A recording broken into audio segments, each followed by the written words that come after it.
Yesterday we talked about the concept of Coulomb's law and the electrical forces between two charges. Today we will talk about the concept of electric field.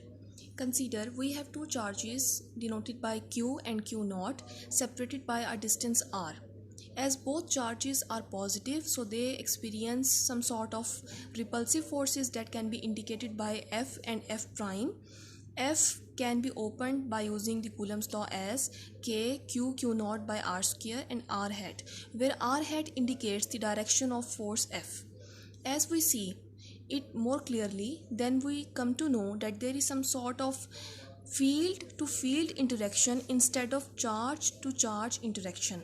यानी ये बिल्कुल ऐसे है कि जैसे हमारी अर्थ के इर्द गिर्द ग्रेविटेशनल फील्ड है जिसकी वजह से हम मुख्तलिफ मैसेस का इंटरेक्शन अर्थ पे पढ़ते हैं, बिल्कुल ऐसे ही इस चार्ज के इर्द गिर्द किसी किस्म की फील्ड है जिसने इस चार्ज के साथ इंटरेक्ट किया और इसकी फील्ड के साथ इंटरेक्ट किया, जिसकी वजह से किसी किस्म की इलेक्ट्रिकल फोर्सेस प्रोड्यूस हुई। इस फील्ड को, क्योंकि हम इलेक्ट्रिकल चार्जेस की बात कर रहे हैं, तो इसीलिए हम इस फील्ड का नाम रखेंगे इलेक्ट्रिक फील्ड। ये इलेक्ट्रिक फील्ड जैसे कि यहाँ पे रिप्रेजेंट की गई है डॉट्स के थ्रू, कि डॉट्स इस चार्ज के इर्द गिर्द ज़्यादा हैं, यानी इलेक्ट्रिक फील्ड चार्ज के बिल्कुल करीब करीब आपको स्ट्रॉन्ग मिलेगी। और अगर हम इन डॉट्स को देखें तो जो ही हम इस चार्ज से दूर जा रहे हैं, डॉट्स की स्ट्रेंथ कम होती जा रही है, जिसका मतलब ये है कि अगर हम चार्ज से दूर होंगे तो इलेक्ट्रिक फील्ड वीक हो जाएगी। यानी electric field is strong near the charge and weak as we go far away from the charge. Mathematically we can describe electric field as force experienced by a unit charge or a test charge, force per unit charge. As force is a vector quantity, so we can express electric field as a vector quantity. I am substituting the value of force here.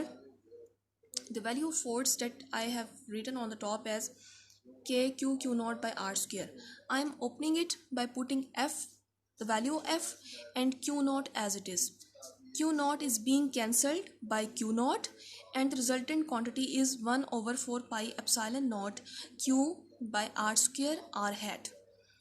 By using the mathematical description, we can write the SI units of electric field. SI units can be expressed as force Newton, charge Coulomb. So Newton per Coulomb can be expressed as the SI units of the electric field that we have discussed here in detail.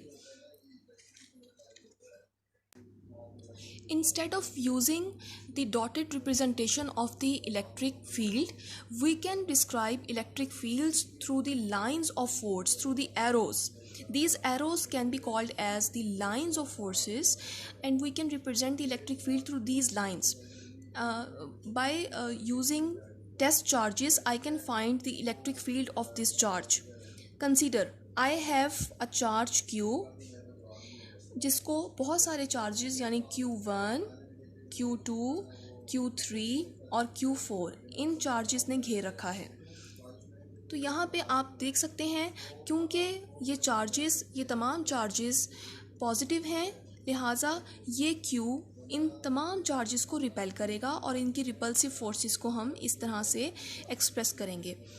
जो direction force की होगी वही direction electric field की होगी, यानी इस charge पे लगने वाली इलेक्ट्रिक फील्ड जिसको हम E1 का नाम दे देते हैं वो भी इस डायरेक्शन में होगी, इस चार्ज पे लगने वाली इलेक्ट्रिक फील्ड भी इस डायरेक्शन में होगी, इस पे E3 इस डायरेक्शन में लगेगी और यहाँ पे E4 इस डायरेक्शन में होगी। यानी अब हम इस डायग्राम से इलेक्ट्रिक फील्ड को सेपरेट कर लेते हैं। ये चार्ज जो हमने सेंटर में रखा था, इस चार्ज के पास जो इलेक्ट्रिक फील्ड मौजूद है वो इस डायरेक्शन में है, जिसको हमने E1 का नाम दिया, E2, E3 और E4। ये जो एक डायग्राम ड्रॉ की गई है, इस डायग्राम को हम इलेक्ट्रिक लाइंस ऑफ फोर्स के लिए एक्सप्रेस कर सकते हैं।